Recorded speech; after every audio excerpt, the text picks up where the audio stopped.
Essa questão da pensão alimentícia é algo que, assim, muitas pessoas têm dúvidas e muitas pessoas entram em situações complicadas justamente por não saberem como agir, não saberem como resolver aí o problema.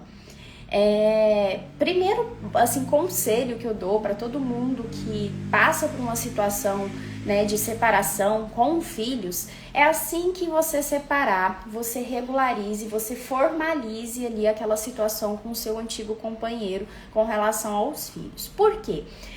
Muitas vezes, assim, as pessoas, não, a gente tem uma boa convivência, tá tudo tranquilo, não preciso me preocupar com relação a isso. Só que com o passar dos anos, outras pessoas são incluídas nessa relação, né?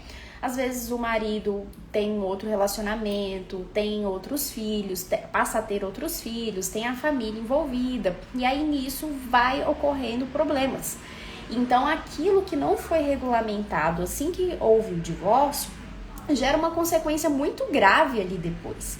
Então é muito importante que você, assim que você se separe, né, e tenha aí filhos, regularize o valor da pensão, regularize a questão da guarda, né, para que evite problemas futuros, tá certo? E sobre a guarda, eu vou falar em outro momento aí com vocês, tá? No futuro a gente fala aí somente sobre a guarda. Hoje a gente fala sobre a pensão. Aí a primeira coisa, quem tem direito a receber pensão alimentícia? Surgem muitas dúvidas daquela reclamação. Eu vou pagar a pensão para a mãe do filho? Não, a pensão ela não é para a mãe do filho. A pensão é para o filho, é para o menor, é para as despesas básicas ali daquele menor, né? Questão de comida, educação, plano de saúde, lazer. Então, o dinheiro não vai para a mãe. A mãe gere, obviamente, o dinheiro recebido a título de pensão, mas o pagamento, né, geralmente o pai que faz esse pagamento, mas a gente também tem a possibilidade da mãe fazer essa colaboração, porque como eu vou daqui a pouco explicar para vocês, o valor ele é de acordo com a capacidade de cada um, né? Então se tem isso, de que o pagamento é para a criança. Então, ter em mente que o pagamento é para a criança e o menor de 18 anos, ele tem direito. A partir dos 18 anos, se ele estiver cursando uma faculdade, um curso técnico, ele continua com esse direito até o limite aí de 24 anos, tá certo? Mas a pensão alimentícia, então, ela é devida, né, para os menores, para as crianças menores de 18 anos. E aí, quem que deve pagar? Deve pagar aquela pessoa que tenha a capacidade econômica maior, tá certo? Então, é feita uma análise, porque não é por conta de que o filho reside com uma pessoa, por exemplo, reside com a mãe, que a mãe não tem que colaborar com o filho. Esse valor das despesas, ele é dividido entre o pai e a mãe, certo? Então, se verifica... o filho, ele tem a despesa com o colégio, ele tem a despesa com o plano de saúde, ele tem as despesas de lazer, ele tem as despesas com a escolinha de natação, verifica todo o valor ali das despesas da criança. E aí esse valor é dividido por 2. Claro que aí cada um vai ser feita uma análise, cada um vai contribuir de acordo com a sua capacidade econômica.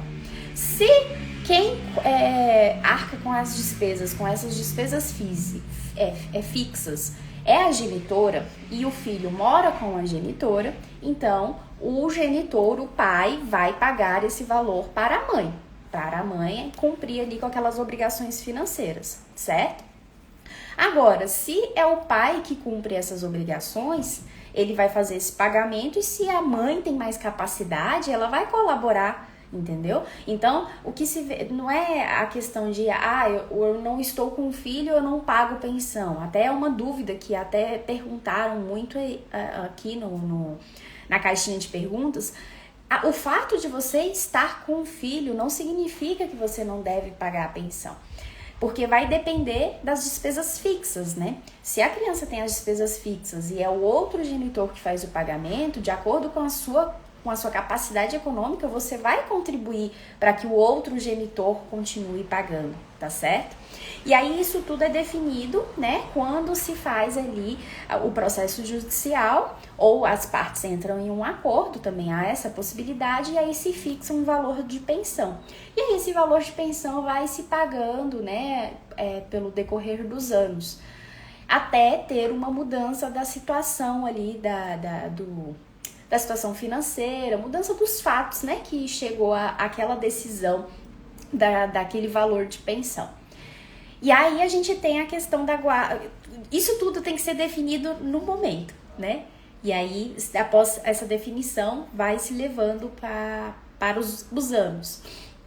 E a decisão a respeito de como que vai ser definida a pensão leva em consideração tudo isso que eu falei para vocês.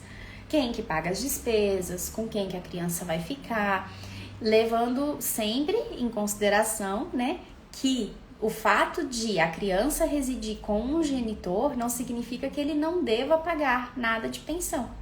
Então, isso tudo é analisado a cada caso, não existe uma regra absoluta, né? E aí, a partir do momento que é definido que, por exemplo, o pai vai pagar a pensão, ele tem aquela obrigação até que haja uma decisão contrária a isso, alguma decisão no sentido de que deve se retirar aí, deve exonerar o pagamento da pensão, mas não sendo, ele vai ter que sempre cumprir aquele pagamento daquela pensão. E aí se confunde muito essa questão da guarda com a custódia do filho, com quem que ele mora. Aí, por exemplo, já ouvi casos, e uma pessoa trouxe aqui também uma situação, de que o pai pegou o filho, o pai pagava a pensão, pegou o filho para passar as férias com ele e disse que não ia mais pagar a pensão esse mês, porque o filho estava com ele. Gente, isso não tem cabimento, isso não existe. Você somente vai deixar de pagar a pensão a partir de uma mudança dos fatos. E aí é necessário uma decisão, né, judicial para mudar esses fatos aí, comprovando a mudança, e aí sim se muda a situação do pagamento. Então não é simplesmente, ele tá comigo, as despesas são minhas. Não, a gente tem as despesas fixas também, né? Então não tem como se desobrigar, né, por si mesmo e simplesmente não pagar o valor dessa pensão. Então, e outra situação também que me perguntaram o meu filho passou a morar comigo. Aí eu não sou mais obrigado a pagar a pensão? Depende. É necessário verificar aí o que eu disse da questão das despesas fixas da criança. Se o pai, que o filho passou a morar com ele, passou a realmente cuidar de todas as despesas fixas da criança. Ai, gente, desculpa, tá passando... Parece cidade de interior, né? Tem umas cidades aqui em Brasília que é desse jeito. Só um minutinho. Vocês estão me ouvindo bem? Me sinalizam aí, porque aí se vocês estiverem me ouvindo bem, eu dou continuidade aqui.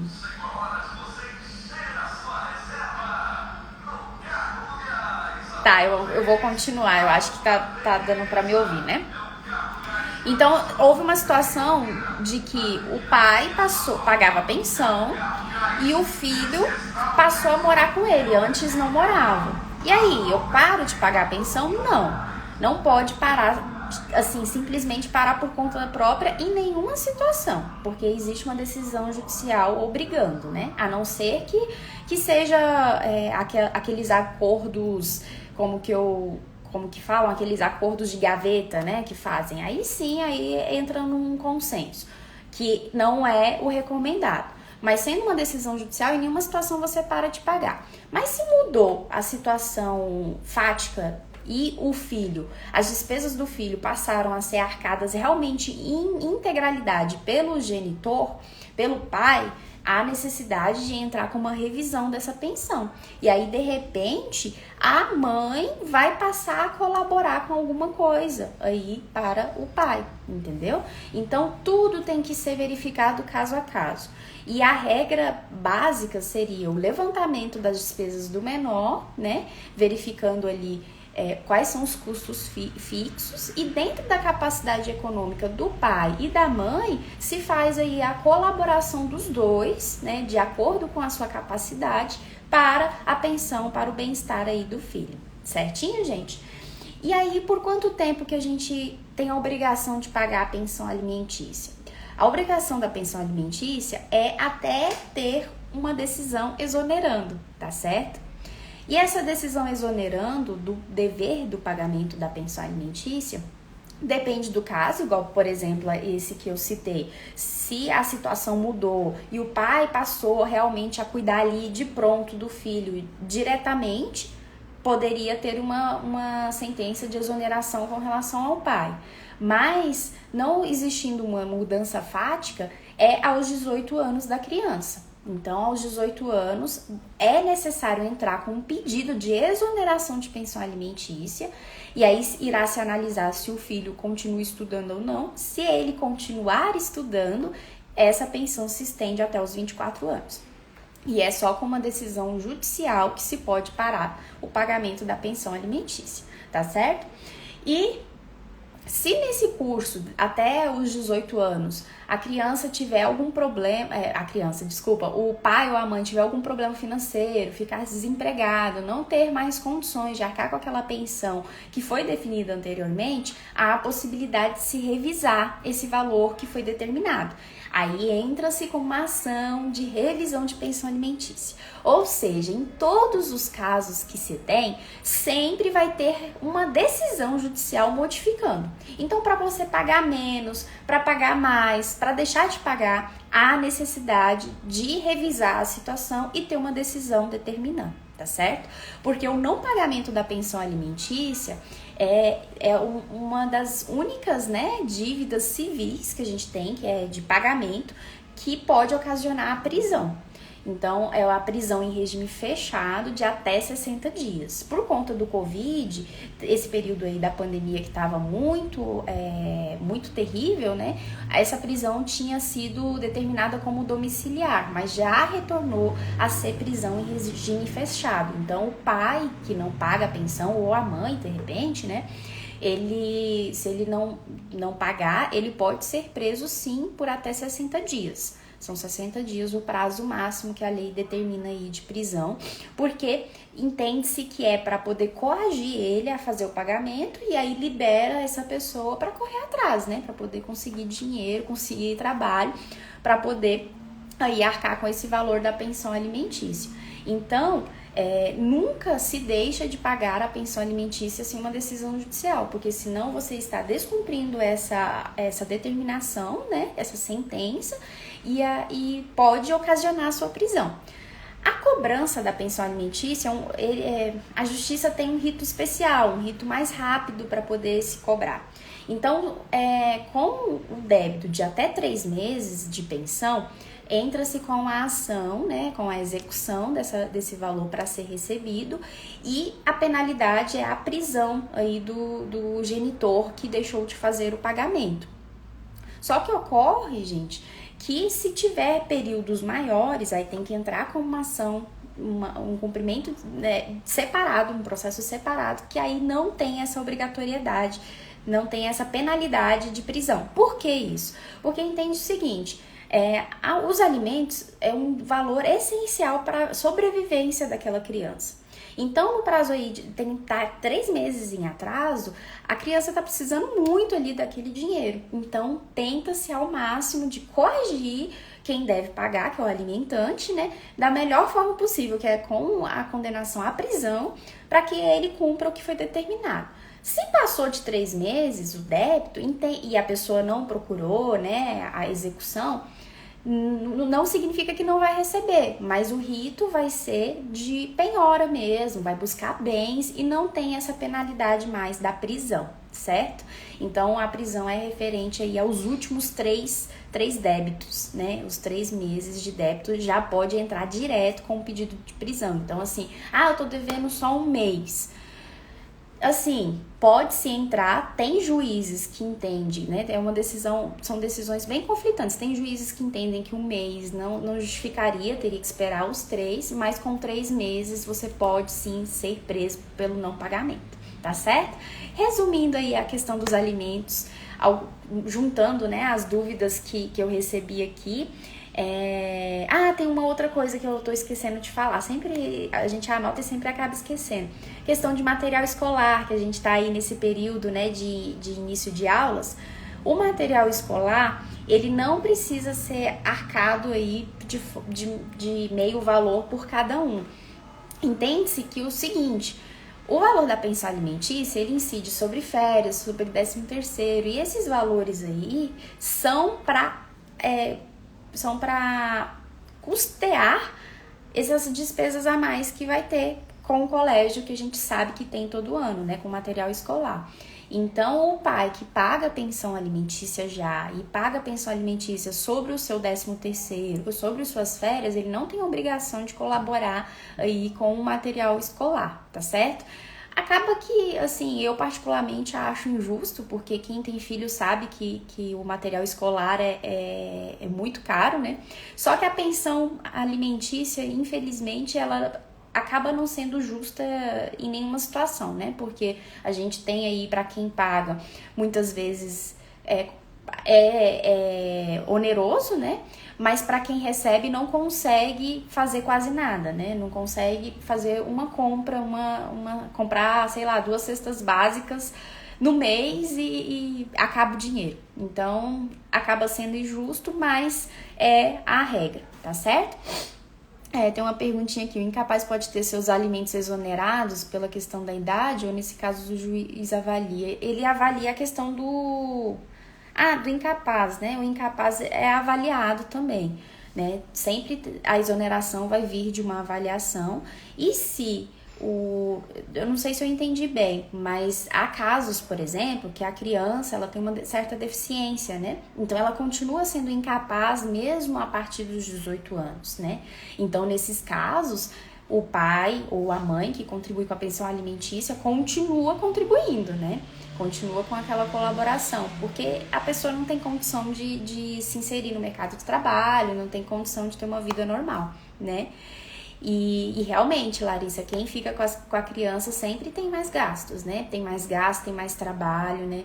Acaba que precisa ali, às vezes, contratar uma pessoa, contratar uma creche para deixar, dependendo da idade, porque precisa trabalhar e não vem essa colaboração a valor maior. E outra coisa e aí a gente fala isso na próxima live, acredito que eu farei na próxima sexta-feira também, 12h30, tá? Vamos estipular esse horário, que aí quem puder assistir, assiste. Quem não puder, vê a gravação depois que tiver interesse no assunto. É a gente falar sobre a guarda compartilhada e a custódia do filho, porque o pessoal sempre confunde. Eu quero a guarda compartilhada ou a guarda só pra mim porque eu não quero pagar pensão. Mas não significa isso, tá, gente? Não significa. A questão da guarda não interfere em absolutamente nada com relação aí à pensão alimentícia. Porque é como eu expliquei, se verifica ali o que tem de despesa com a criança e se divide o valor entre os pais, tá certo? Se o pai quer ficar mais dias no mês do que o combinado, tem que desconto de PA. Não, é um absurdo, né? Mas essa ideia, não tem desconto algum. A determinação judicial, ela precisa ser cumprida naquelas linhas, naquele valor, independente de qualquer coisa. Se a situação mudar de forma duradoura, é necessário entrar com uma revisão, né? E o fato do pai ficar mais dias com a criança não significa que aquelas despesas básicas lá com o colégio, com o plano de saúde, se modificou. Continua tendo que ser pagas, né? Serem arcadas. Então não tem nada a ver essa ideia de que fiquei mais dias com meu filho, eu tenho que pagar menos, né? Não tem nada a ver. O que acontece com a empresa que não desconta a pensão do empregado, mesmo quando determinado pelo juiz? Ele está descumprindo uma determinação judicial, né? Então pode acabar aí inserindo no pagamento de multa para a justiça pelo não cumprimento, tá certo? Vai ter gastos a mais, é terrível, né? E sobre o desconto também, uma outra dúvida que me perguntaram esses dias foi o seguinte: houve, no caso de um cliente meu, o desconto errado do valor da pensão, do valor a menor. E aí esse cliente veio conversar comigo porque ele queria que esse valor, que essa diferença que ele ficou devendo da pensão, fosse paga pela empresa, porque é a empresa que descontou o valor errado. E esse entendimento ele não procede, porque assim, por mais que a empresa, né, tenha a determinação de fazer o desconto, se ela faz de forma errada, ela está descumprindo aí a determinação judicial. O juiz pode aplicar multa, igual eu falei. Mas a obrigação dos alimentos continua sendo do alimentante, do pai. E então cabe a cada pai, a cada alimentante, verificar se está certo o cálculo. Porque a obrigação não deixa de ser dele, em razão do desconto errado. É igual quando a gente coloca a conta em débito automático. E aí acontece algum problema com o banco não debita. O débito passa a ser do banco? Não, continua sendo, né, do devedor. Então a gente segue o mesmo raciocínio, tá certo? É isso então, pessoal. Obrigada aí por vocês terem estado comigo esses minutinhos. E espero vocês na próxima sexta-feira.